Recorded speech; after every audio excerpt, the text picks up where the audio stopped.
नमस्कार, मैं हूं आरजू अंसारी और आप देख रहे हैं राष्ट्रीय जगत विजन न्यूज।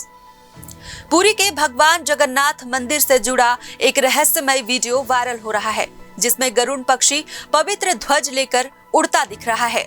इस घटना को लोग भगवान की लीला और शुभ अशुभ संकेत से जोड़कर देख रहे हैं। जगन्नाथ मंदिर का ध्वज हर दिन विशेष विधि विधान से बदला जाता है और इसकी दिशा कभी नहीं बदलती, चाहे हवा कहीं से भी चले। इसको लेकर रायपुर जगन्नाथ मंदिर के ट्रस्टी और उत्तर विधानसभा के विधायक पुरंदर मिश्रा ने क्या कुछ कहा, सुनिए। पुरी जगन्नाथ मंदिर का एक वीडियो वायरल हो रहा है। उसके बहुत मतांतर हैं, परंतु हवा में, तूफान में कई बार ध्वज उड़ जाता है। ये अपशकुन का नहीं हो लगा, अच्छा संकेत हो कि उड़ीसा पर कोई भयंकर कुछ होने वाला हो, उसको चीर उड़ा ले गया और उसको उस होने वाली शंका को दूर कर दिया। मैं सुबह भी बोला हूँ कि वो चील जो मनुष्य रहा होगा, अपना दुष्कृत कारण वो पक्षी हो गया, उसका समय पूरा हो गया है। इसलिए भगवान में समाहित होने के लिए भगवान के ध्वज का सहारा ले करके वो लीन होने का प्रयास कर रहा है।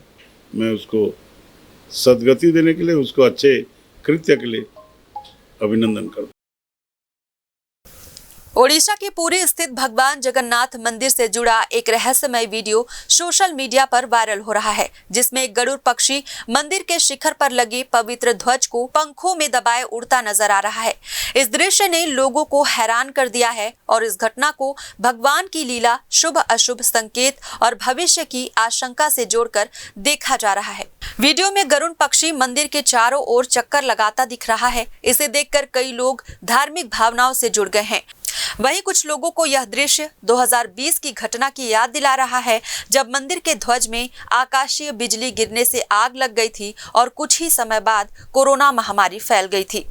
जगन्नाथ मंदिर के ध्वज की सबसे चमत्कारी बात यह है कि हवा की दिशा कुछ भी हो, लेकिन ध्वज हमेशा एक ही दिशा में लहराता है। यह विज्ञान की सामान्य समझ को चुनौती देता है और वैज्ञानिकों के लिए भी यह एक रहस्यमय बना हुआ है। मंदिर का ध्वज हर दिन विशेष विधि से बदला जाता है। मान्यता है कि यदि किसी दिन ध्वज न बदला गया तो मंदिर 18 वर्षों के लिए बंद हो सकता है और यदि जबरन खोला गया तो प्रलय भी आ सकता है। फिलहाल इस खबर में बस इतना ही। देश प्रदेश की खबरों से अपडेटेड रहने के लिए हमारे चैनल को सब्सक्राइब करें और नए खबरों के नोटिफिकेशन के लिए बेल आइकन को जरूर दबाएं। नमस्कार।